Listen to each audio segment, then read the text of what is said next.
Hello, bachcho, let's read the question first. The question says that a very tall vertical cylinder contains carbon dioxide at certain temperature T. Assuming gravitational field to be uniform, find how gas pressure on bottom of vessel will change when gas temperature increases eta times. So students, सबसे पहले आपको समझना होगा की concept क्या use हो रहा है. So key concept is friends our ideal gas equation. Ideal gas equation का यूज करके बच्चों हम इसके वैल्यू को निकालेंगे. आइडियल गैस इक्वेशन देखो, आइडियल गैस इक्वेशन तो बच्चों पीवी इक्वल टू एनआरटी होता है, राइट. एन की जगह बच्चों हम यहाँ पर एक्स रख देते हैं ना, एक्स नंबर ऑफ मोल्स दिखा रहा है.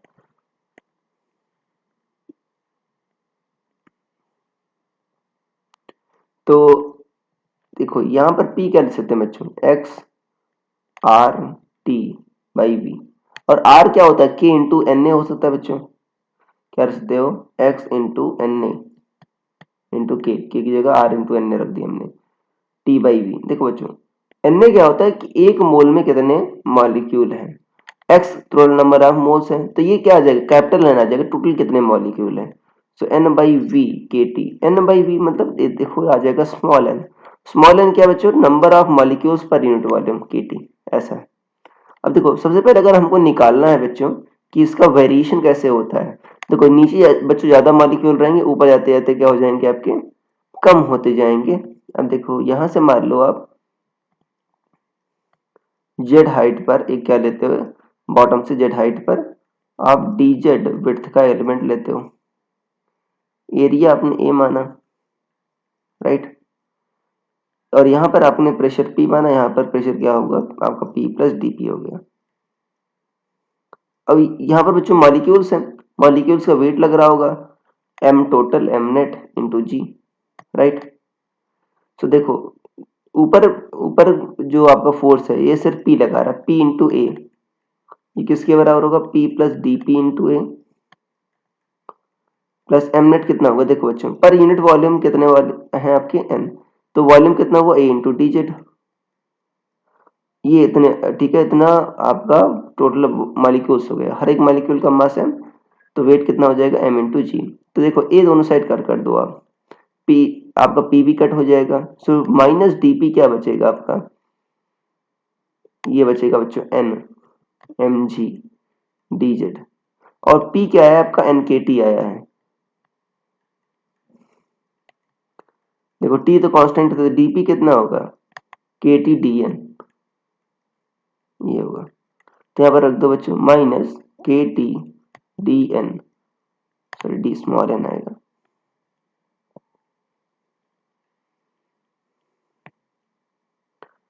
कितना आएगा, k t d n n m g d z. देखो तो यहां से बच्चों आपका डी एन बाई एन इधर ले आओ, d n by n equal to कितना आ जाएगा आपका एम जी बाई के t d z minus M g by के टी डी जेड. अब क्या करते दोनों साइड बच्चों इंटीग्रेट कर दो, एम जी बाई के टी कॉन्स्टेंट इंटीग्रेशन के बाहर ले लो. तो जेड इक्वल टू जीरो पर बॉटम पर आपका density number of electrons per unit volume of n naught मान लो.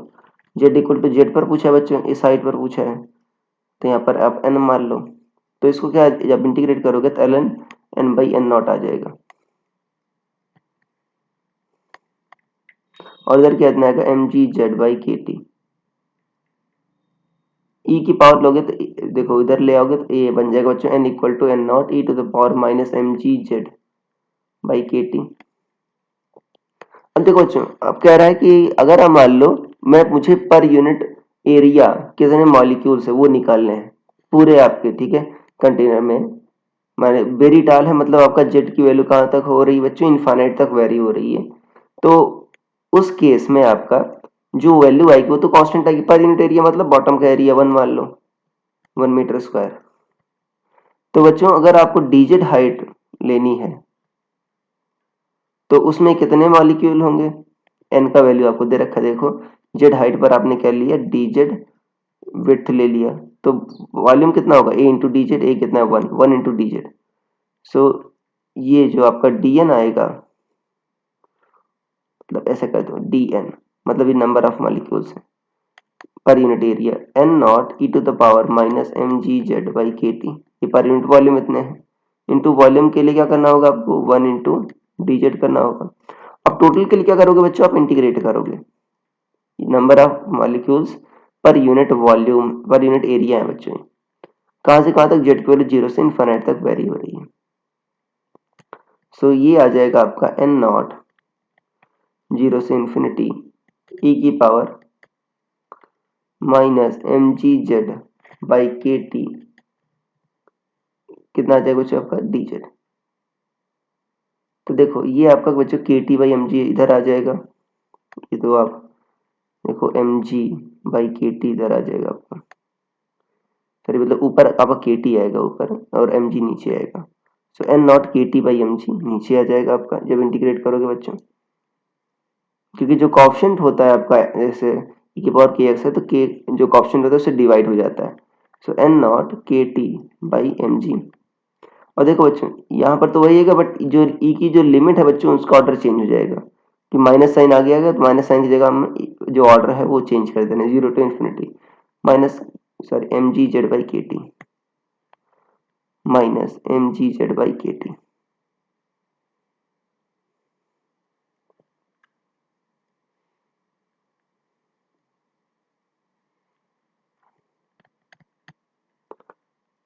अब देखो यहाँ पर क्या है बच्चों आपका, ये तो आपका 1 आएगा क्योंकि 0 रखोगे तो 1 आएगा, इन्फिनिटी रखोगे 0 आ जाएगा, तो कितना आ जाएगा एन नॉट के टी बाई एम जी।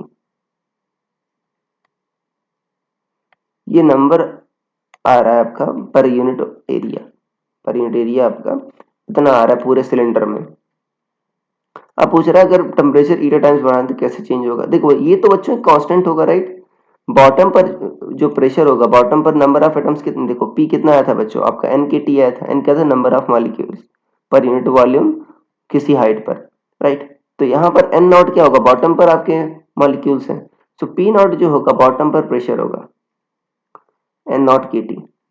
अब ये जो नंबर आई होगी बच्चों ये तो कांस्टेंट आई होगी, दिस इज कांस्टेंट राइट। पूरे सिलेंडर में मैंने पर यूनिट एरिया उसका एवरेज निकाला है, पूरे सिलेंडर का एवरेज निकाला है, तो ये तो कांस्टेंट आया होगा। तो ऊपर वाला टर्म भी बच्चों एम जी, एम तो आपका मॉलिक्यूल का मास है कांस्टेंट, जी कांस्टेंट है, ठीक है। तो एन नॉट के टी भी क्या होगा कांस्टेंट होगा, एन नॉट के टी क्या है पी नॉट है, तो ये भी क्या आएगा कांस्टेंट आएगा। मतलब आपका टेम्परेचर बढ़ाने पर ये चेंज नहीं होगा। आप ऐसा समझ सकते हो टेम्परेचर बढ़ाओगे तो एन नॉट बच्चों कम हो जाएगा, ऐसा तो दोनों का जो प्रोडक्ट होगा वो क्या आएगा आपका कांस्टेंट आएगा। सो दिस जो बच्चों कोई चेंज नहीं पड़ेगा, so no change. So I hope you understood it well, best of luck.